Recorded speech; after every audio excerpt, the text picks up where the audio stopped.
Finding the right game for you can be really difficult, especially when there's so many games out there. Well, have no fear, Thrasherbread is here, and I'm going to give you a list of 3 of my favorite cozy games that I've been totally obsessed with lately. Not only are these games super cozy and addictive, but they have an extremely rewarding gameplay loop and enough variety to keep you from getting bored. So if you're tired of the Stardew Valley clones, have no fear, these are totally nothing like it, minus a little bit of farming. First up on the list is Cozy Caravan. In this game, you create your own little animal companion and you travel around in a caravan wheeled by a giant bee. You help villagers with their tasks, collect different food and craft food and prepare for markets on the weekends. I really like this game because it never feels too rushed. It's one of those games that kind of forces you to take a deep breath and slow down. There is no sprint option, so you go at the pace of the game. There's a ton of quests, and it seems a little bit fetch questy, so I wasn't super into it at first, but the more I got into it, the more addicted I was. The gameplay loop is extremely rewarding. You never know which quests are going to give you new recipes that you can craft in your caravan and sell at the next market. Now, there is no money system. Instead, you gain happiness meter, and the more happiness you get, the more upgrades you can get for both your character and your caravan. I would totally suggest Cozy Caravan if you are a fan of cooking mini-games, fetch quests, and just overall cute little villagers to talk to and wave at. Not to mention there's so much to explore. Every time I thought I had discovered the entire map, it would unlock a new part of the map. That was really exciting to me because I thought the game was rather small at first, and the more that it unraveled, the more I realized just how wrong I was. It's an open world, and it's not exactly huge, but it's not small either. This game is full of surprises that will keep you coming back for more. Next up is Sunhaven. Now, I was really obsessed with Sunhaven for a while, like to the point where I was playing it all night long. In Sunhaven, you can choose a little magical creature, customize it, and create your own farm.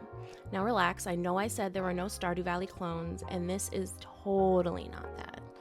There's so much magic and exploration and storyline with this that there's always more to explore and more to discover in this game. Personally, I really liked it because you can be an elf with pointy ears, and there's not a whole lot of games that give you that option.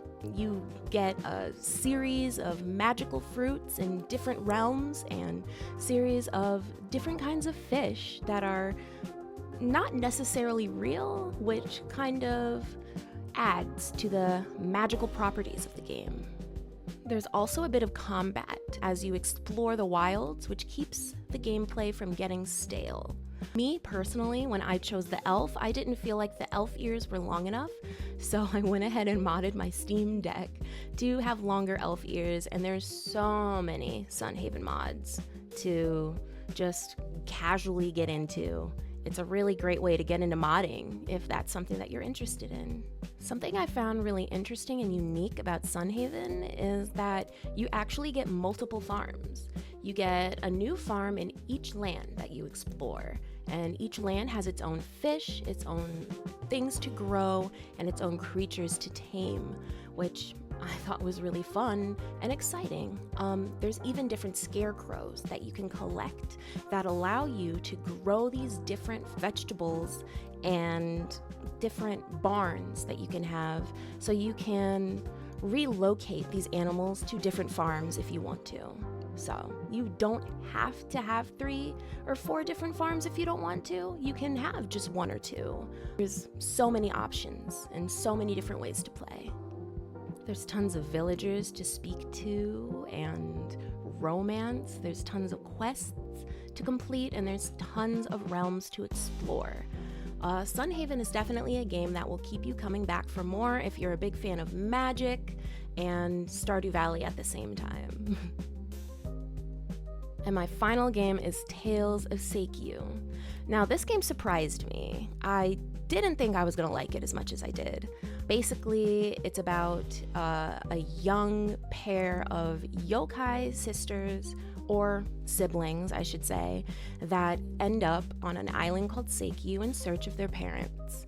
And you find out a lot about your missing clan and what happened, and at the same time, you take care of your family's old farmhouse and meet a ton of quirky characters on this island. You can also transform into different animals, which is very fun and different, unique.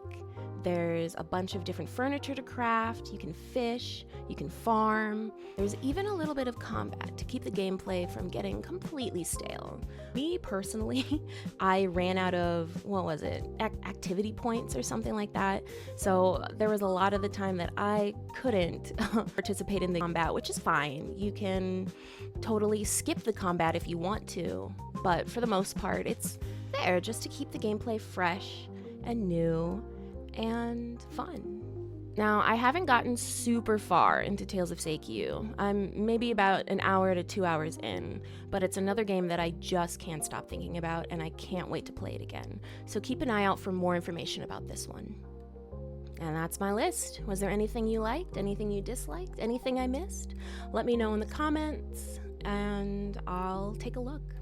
If you enjoyed this video, please remember to leave a thumbs up and subscribe. It will keep you in touch with me and help others find me too. But make sure to follow me on my socials, Instagram, Twitter, and Twitch if you want to hang out live. Thanks for hanging out with me, and stay cozy.